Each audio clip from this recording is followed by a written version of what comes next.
Hello, this is David Dean, and we are doing the Valentine's event. We will start off, and we are going to go through everything that I can find on this, the new heroes, the new weapons, the quest line. We are going to start off in the store, though, and unfortunately, the seasonal gold is gone, so I have to start from the beginning to get some more. So I can purchase this nice little beauty, the Heartbreaker. It is the new crossbow that is out. And just to do a quick review on it, the DPS is looking really good. The stats, high damage. It has a 0% crit chance though. And for some reason you get crit hit damage of 75% with a zero hit crit hit chance. We'll have to see whether you can get some crit hit chance on the perks to be able to use get that extra damage. But it has a slow fire rate, magazine size of 4, a range of over 10,000. So that is, I think, better than any of the sniper rifles. I'll have to go and check them out. Decent durability, reload, ammo cost, and is just 1, and then low impact. But yeah, this looks like a sniper type weapon doing really good damage. So, but it may take just a little bit to get that seasonal gold 2,000 of it, so we can purchase that. And then we'll hop over to the actual quest chain. It's actually a really short quest chain. You have 4 of them here, and I'll get in the quest to show you what you need for Love's Letters Lost. Can't really reveal the rest of them, but then you just have 3 more. So a total of 7 things you have to go out and do, and your end reward is the new hero. And I don't have any information on him except he is a soldier. I'm gonna be playing this all day to try to get as much information out there as fast as possible. So hopefully I'll be getting that to you soon. In the quest, Love Letters Lost, you're supposed to search for 5 mailboxes and successful missions, and you get firecracker tickets. If you had 3,000 seasonal gold when they brought in the new event, you should have 1,000 tickets, and I do, so we'll be opening up a llama at the end of this. And that's not what I wanted. I wanted the collection book. We have 4 new heroes that are themed on the Chinese New Year. We will start off with the soldier. Alright, this is the Berserker. Love the name already. First with the squad bonuses. Reduce shield regeneration delay by 10%. Something's nice, but nothing great. And then the tactical is replace shockwave knockback with increased impact and 2.5 second enemy stun, which is a good perk to have on shockwave. I think right now shockwave is kind of underpowered and little used by soldiers, but having perks like this make them a little bit more feasible. And it looks like she's going to be specializing in shockwave. First power she has does have the debilitating shots, which puts on stacks of vulnerability.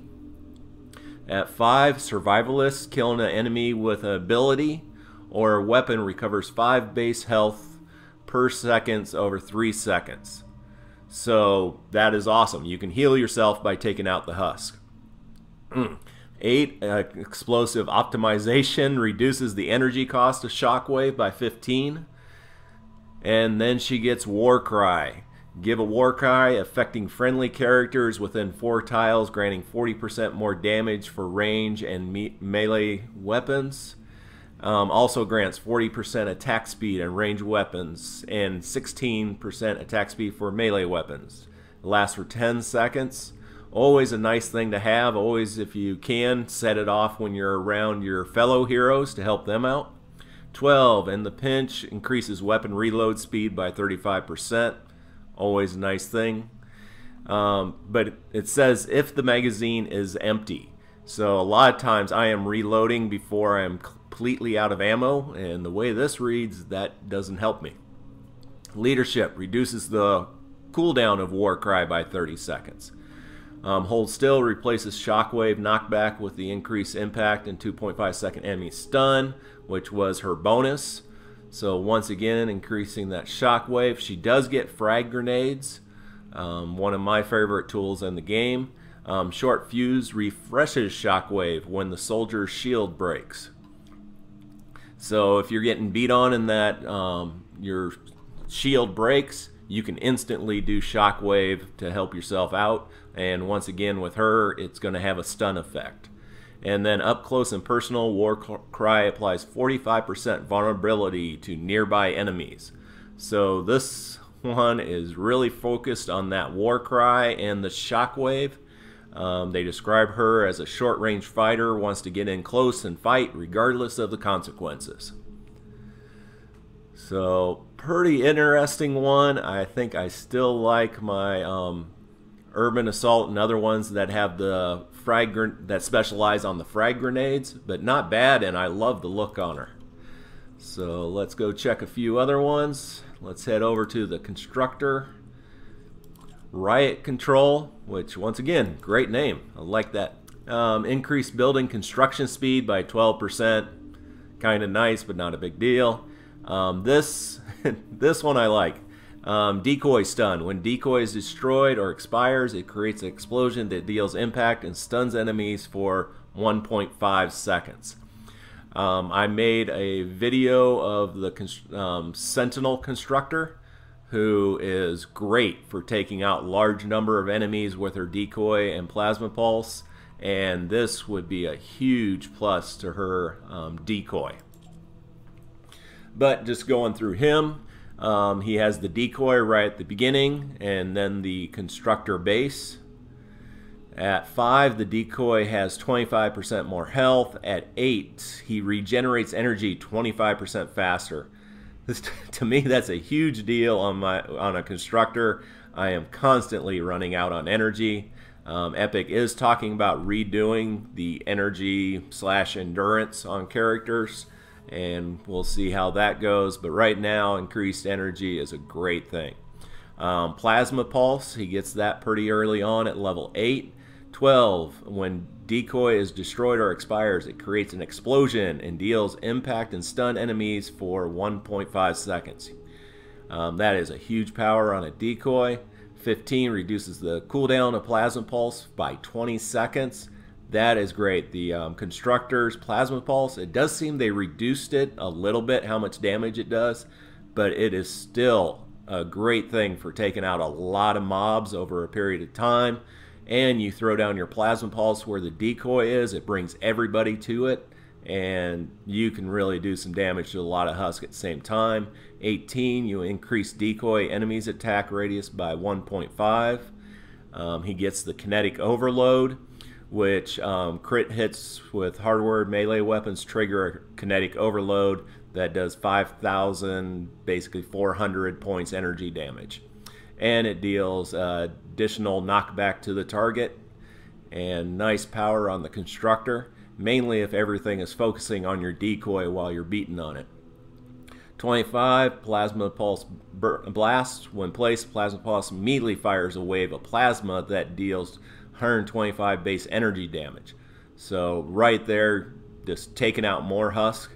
And 30, Plasma Overdrive, increase the rate of Plasma Pulse explosion by 33%. That is a huge increase. Once again, I'll read the description quick. Crowd Control Constructor who follows up decoy with enhanced Plasma Pulse attacks. This sounds a lot like the Constructor Sentinel hype, and which I have done a video on, with her soloing a level 100 encampment mission just using the decoy and the Plasma Pulse. And it's a fun Constructor, and I do like it, but if I want a Constructor, I want something that is going to make the base or the structures around whatever we're defending as strong as possible and let the soldier and ninja worry about doing massive DPS. So it just becomes what's your play style. Alright, let's get into the ninja. And Thunder Strike. Bonus, Dragon Days. When the ninja shield breaks, an AoE blast that deals 800 base impact and stuns nearby enemies for 1 second. That's huge. You're getting beat on, and the second the shield is gone and before they take off your health, you're doing an area effect stun. That is great. It says it applies to all classes. The first sentence says when the ninja shield breaks, but I'm hoping the first sentence is wrong, where they just pasted and copied this from the ninja himself. We'll have to test it out, see if it works on all heroes or not once we get this character. Starts off doing a crescent kick, then he gets his mantis leap like all ninjas.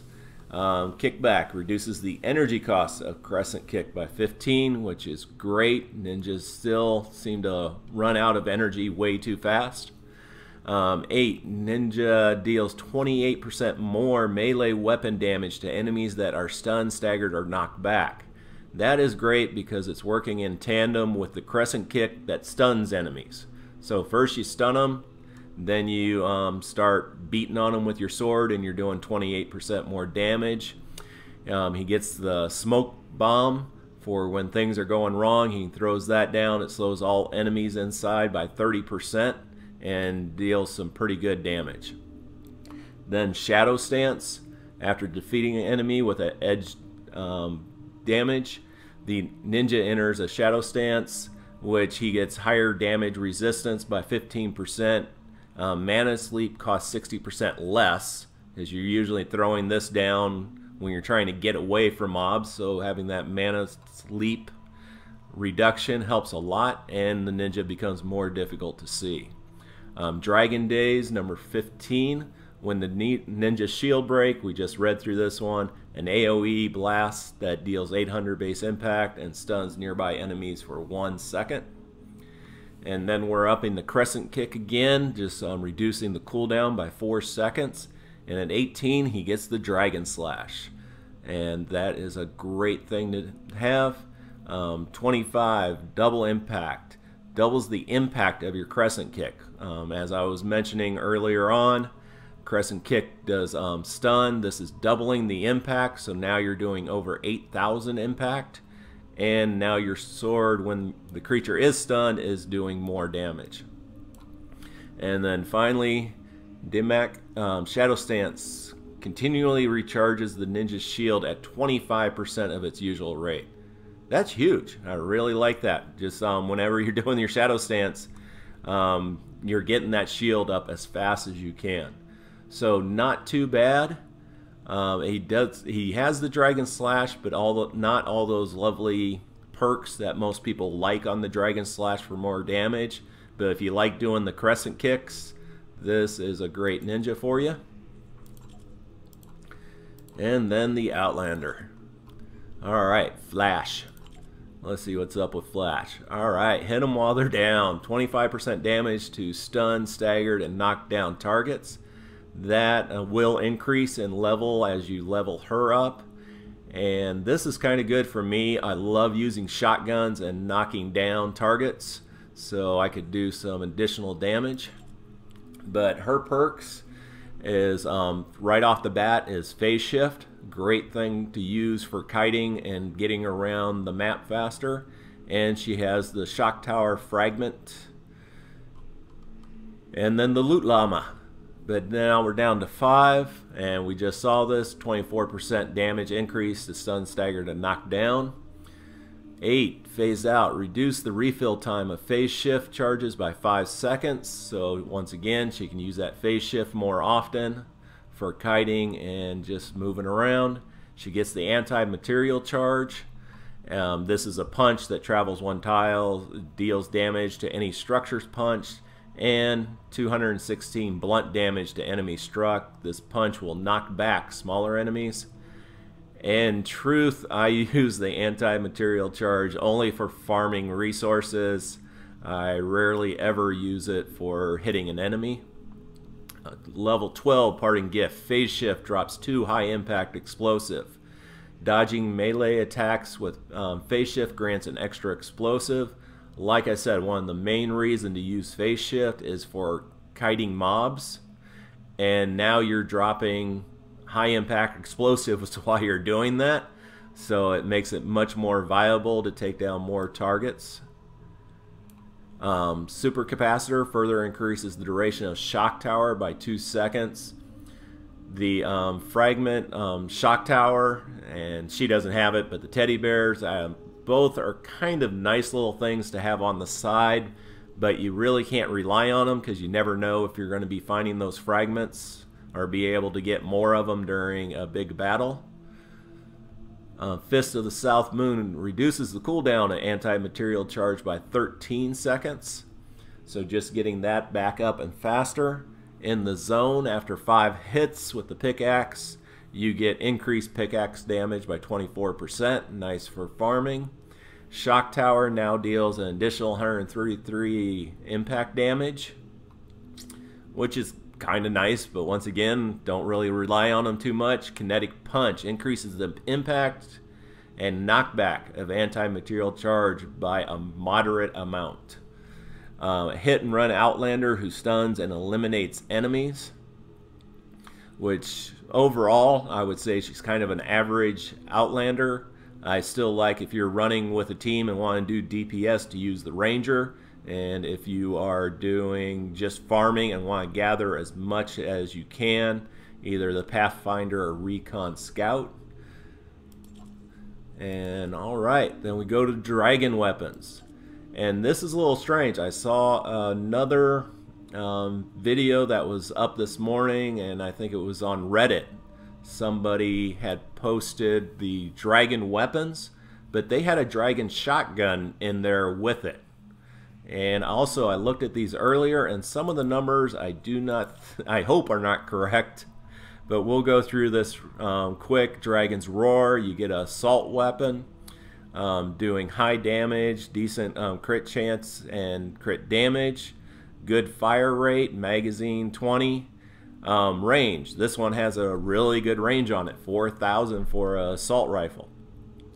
And it'll be interesting, hopefully I get at least one weapon out of the loot llama, and we can check to see if there's going to be some things like all these doing fire damage or something. And it has a low impact. Heading back, and then we get the Dragon's Might. This one is doing base damage of 1,700. That seems kind of low. Oh, okay, this is the shotgun. Never mind. I thought I was looking at it like it was an RPG from the name. But Dragon's Might is a shotgun, but they had a different image, so I'm going to have to look that up a little bit more. So low crit chance, normal crit damage, fire rate decent, has a 5 magazine size. Range is really short, but it looks like this, we'll have to see how much of an area effect damage it is. If you watch my videos, you know I love the short range double barrel shotgun for clearing out a bunch of little mobs at once. So we'll have to see how this one fares against that. Decent durability, decent reload, ammo. The thing is, it has low impact for a shotgun, 240. So we will be checking that out, but it does seem to have more damage. Dragon Sword. Went and looked at some numbers on the swords. This one came out about the same as the Husk Cleaver, where you're doing high damage, good crit chance, crit damage, decent attack speed and durability, and impact. So kind of looked like an average sword, but I love the look of the sword. And we will get to, here we go, explosive weapon. But see, the explosive weapon is showing the same damage as the shotgun, or roughly. And I believe on the other explosive weapons, they're at like 10,000 at level 1. I'll have to double check that.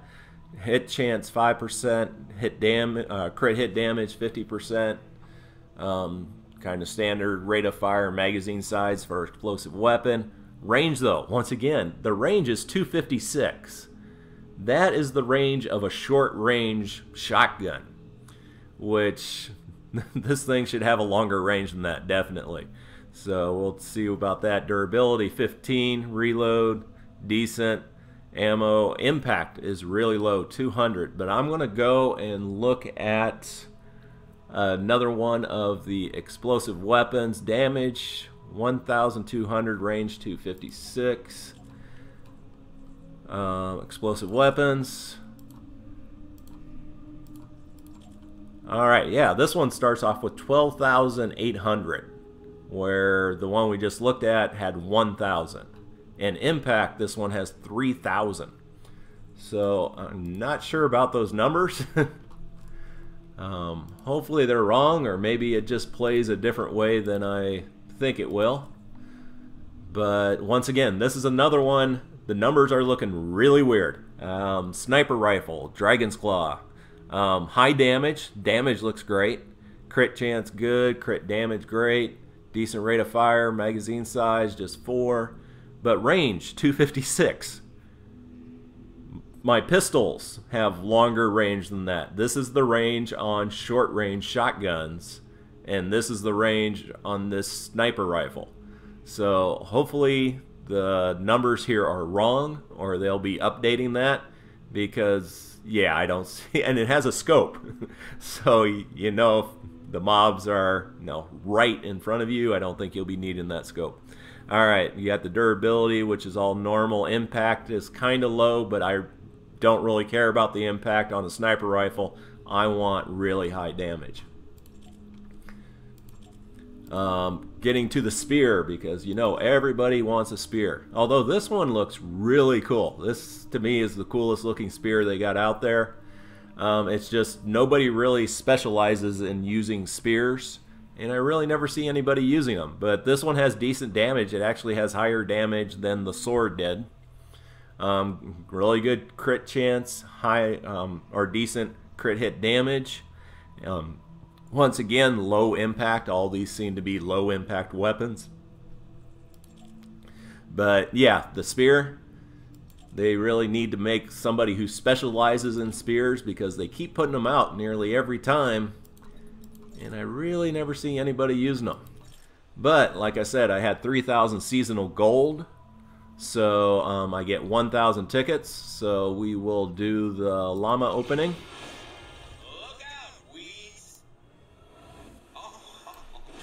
Alright, what we got here? Yeah, don't care, don't care. Alright, come on. All I want to do is get to the new stuff. Alright. Come on. Yeah. Both of them are worthless. Let's go. And one, yeah. After all the lovely things I said about the spear, it gives me a spear. Hey, at least it's legendary, and still, let's go check it out. Alright. We got, sorry, still laughing. All the things to get. Alright, we got damage. We got damage to stun, staggered, and knock down targets, which this thing doesn't have hardly any impact, so that's really not a perk worth having. Increase crit damage, increase damage to afflicted targets, increase crit damage to afflicted targets. But this spear does not do affliction, so wow. Not only is it a spear, it's a spear with some really crappy perks. But we'll read the description. Heavy delivers fire damage and moderate knockback and a slow attack speed. Whirlwind attack, heavy attack that spins around several times, damaging and knocking back nearby foes. Fire damage is effective against nature enemies, but weak against water. And that's what I really wanted to check out with getting a weapon. It just seemed like from previous events where they usually have some kind of damage that applies to all the weapons. And this time it's evidently going to be fire damage, which I hate the nature husk, because they pound through the metal so quick. So having weapons that do fire damage is great, and what I'm really going to be looking for on this event is a weapon that has a type of energy damage on it that will pile on to the fire damage. So we shall see. But that is a quick look at everything with the Valentine's event. Like I said, I will be going through, I'll be doing the quest here and trying to get out to you as soon as possible exactly what the hero is and the different quests that I have to go through, and then also hopefully getting some more llamas to show you those weapons and the heroes in play, and hopefully be getting the crossbow sometime soon. But thanks for listening to this, and have a great day. Please subscribe if you enjoy these videos, and look forward to talking to you.